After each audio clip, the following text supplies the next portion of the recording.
24 سالہ سلمیٰ 2 سال سے اپنے اور اپنی گود میں موجود بچے کے لیے انصاف مانگنے کے لیے در بدر کی ٹھوکریں کھا رہی ہے۔ سلمیٰ ایک گھر میں ملازمت کرتی تھی جہاں پر اسے گھر کے مالک نے جنسی زیادتی کا نشانہ بنایا، جس وجہ سے وہ حاملہ ہو گئی تھی۔ کسی نے مجھے ان کی طرف جاب پہ لگوایا، ٹھیک ہے، اس کی نیت پہلے سے خراب تھی۔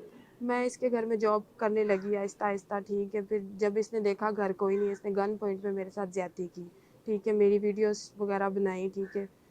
پھر مجھے بلیک میل کرنے لگا، ٹھیک ہے، کہ اگر تم تھانے گئی یا ادھر ادھر گئی یا تم نے کسی کو بھی بتایا تو میں تمہیں جان سے مروا دوں گا، ٹھیک ہے۔ پھر یہ بات اس کے گھر والوں کو پتہ چل گئی، اس کی فیملی بیٹھی، میری بیٹھی، ٹھیک ہے۔ اس نے کہا ٹھیک ہے، میں معافی مانگتا ہوں، جو ہو گیا سو ہو گیا، لیکن آپ لوگ ادھر کسی کو بتائیے گا نا۔ سلمیٰ کی خواہش اور کوشش تو یہی تھی کہ وہ بچے کو دنیا میں نہ لائے، کیونکہ یہ سب عمل اس کی مرضی کے برخلاف ہوا تھا، مگر ہسپتال والوں نے اسقاط عمل یعنی ابارشن کرنے سے انکار کر دیا تھا۔ کچھ دیر بعد پھر میں نے الٹرا ساؤنڈ کروایا تو انہوں نے کہا آپ پریگننٹ ہیں، ٹھیک ہے۔ پھر میں نے اس کے باپ سے رابطہ کیا، اس کو بتایا کہ میں پریگننٹ ہوں۔ پھر وہ آیا فوراً، کھانے وال تھا، پھر وہ آ گیا، اس نے کہا کہ چلو اب نا یہ ابارشن کروا لیتے ہیں، ٹھیک ہے۔ لیکن جب ابارشن کروانے گئے تو نہیں ہو سکا۔ ڈاکٹروں نے بھی یہ کہا کہ نہیں، یہ ابارشن نہیں ہو سکتا، آپ کا شوہر کہاں ہے، آپ کا آئی ڈی کارڈ وغیرہ یا کچھ اس طرح سے، ٹھیک ہے، اگر ہم نے کر دیا تو ہمارا ہاسپٹل بند ہو جائے گا، یا اس طرح سے۔ ان کو بھی مشکلات کا سامنا تھا تو وہ نہیں کرتے تھے، وہ کہتے تھے کہ نہیں ہم نے نہیں کرنا، یہ پولیس کیس ہے۔ سلمیٰ کی طرح کئی خواتین ہر سال اپنی صحت کے مسائل یا اپنی مرضی نہ ہونے کے باوجود بچے پیدا کرنے پر مجبور ہوتی ہیں، کیونکہ تعزیرات پاکستان کے تحت اسقاط حمل ایک جرم ہے اور ایسا کرنے والے شخص کو 3 سے 7 سال کی سزا ہو سکتی ہے۔ اب اس حوالے سے لاہور ہائی کورٹ میں ایک درخواست دائر کی گئی ہے، جس میں عدالت سے استدعا کی گئی ہے کہ وہ اسقاط حمل کو جرم کی تعریف سے نکال دے اور یہ فیصلہ کرنے کا حق صرف حاملہ خاتون کے پاس ہو۔ 338 دیکھیں، پہلی بات تو یہ ہے کہ بہت ویگ ہے، اس میں کوئی کلیئرٹی نہیں ہے، ٹھیک ہے۔ ہمیں اس میں کلیئرٹی چاہیے، فرسٹ۔ سیکنڈ، 338 یہ کہتی ہے کہ اگر فیٹس جو ہے died, heart beat stop, then you can have a medical procedure, even though they say, but provider, I mean doctor, they are so reluctant to do so, because when the fetus, the heartbeat stop, the poison go to the brain, and if you delay the process, the mother life is danger, or in certain cases mostly she's dead.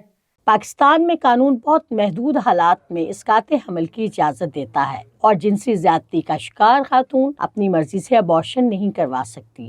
اب اس کو تو چھوڑ ہی دینا کہ یہ جو rape cases ہوتے ہیں، گینگ ریپ ہوتے ہیں، ٹھیک ہے، اور دوسرے جو فیٹل امپیئرمنٹس ہوتی ہیں، ان کو تو چھوڑ دے۔ لا اس کے اوپر کمپلیٹلی سائلنٹ ہے، کسی نے آج تک چیلنج ہی نہیں کیا کہ ہماری جو میجورٹی خواتین ہیں، ہمیں اس لا کو ریلیکس کر کے انہیں رائٹس پرووائڈ کرنے چاہیے۔ ہم 1860 کا لا کیوں اپلائی کر رہے ہیں اس کے اوپر، جو کہ ہماری مدرس کو، بہنوں کو، ساروں کو کرمنلائز کر رہے ہیں؟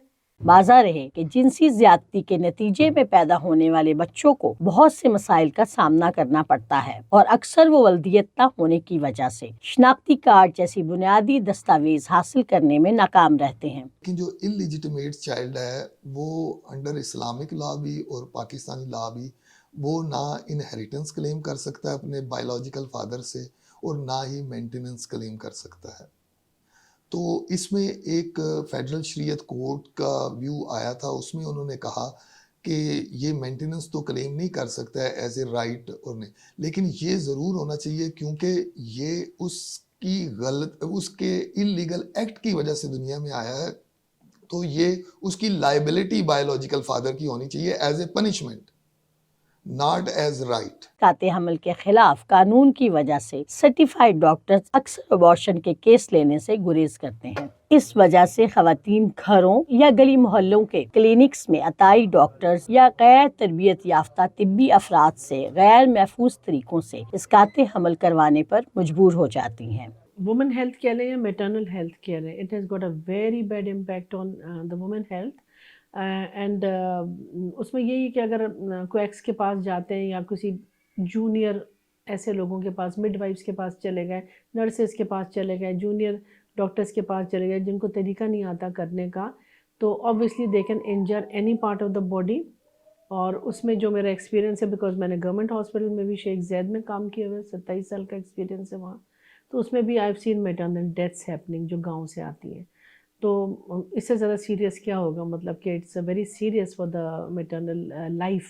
واضح رہے ہر سال 7 لاکھ کے قریب خواتین اسقاط حمل کی پیچیدگیوں کی وجہ سے صحت کے شدید مسائل کا شکار ہو جاتی ہیں. کامن سینس یہ کہتی ہے کہ نارملی یہ چیزیں پریکٹس میں آ رہی ہیں, پریکٹس ہو رہی ہیں, چاہے آپ اسے ڈی کرمنلائز کریں یا نہ کریں. وٹ آئی وانٹ کہ جو چیز آپ انلیگل طریقے سے کر رہے ہیں, ٹھیک ہے, جو کہ بالکل میڈیکلی سیف نہیں ہے, بچیوں کی جان چلی جاتی ہے, مدرس کی ڈیتھ ہو جاتی ہے, ٹھیک ہے, ڈاکٹر اتنا ہارش بیہیویئر ہے, اگر ان کیس کوئی پکڑا بھی جاتا ہے یا کوئی اس طرح, کیونکہ لا کرمنلائز کرتا ہے مدر کو, law does not give right to pro choices. جب آپ ماں کو کرمنلائز کر رہے ہیں, لیٹ سے اس کو آپ کرمنلائز کر کے 10 سال کے لیے آپ جیل میں ڈال دیتے ہیں, اسٹیٹ اس کے اوپر اپنی پاور کو ایکسرسائز کرتی ہے, اور اسٹیٹ جب آپ پریزن میں چلی جاتے ہیں تو you are forcing her to give birth in the prison as well. عالمی ادارہ صحت کے مطابق جن ممالک میں ابارشن سے متعلق قوانین نرم ہیں, وہاں پر 90% ابارشن محفوظ طریقوں سے کیے جاتے ہیں. آپ کی خبر, آپ کی آواز, voicepk.net.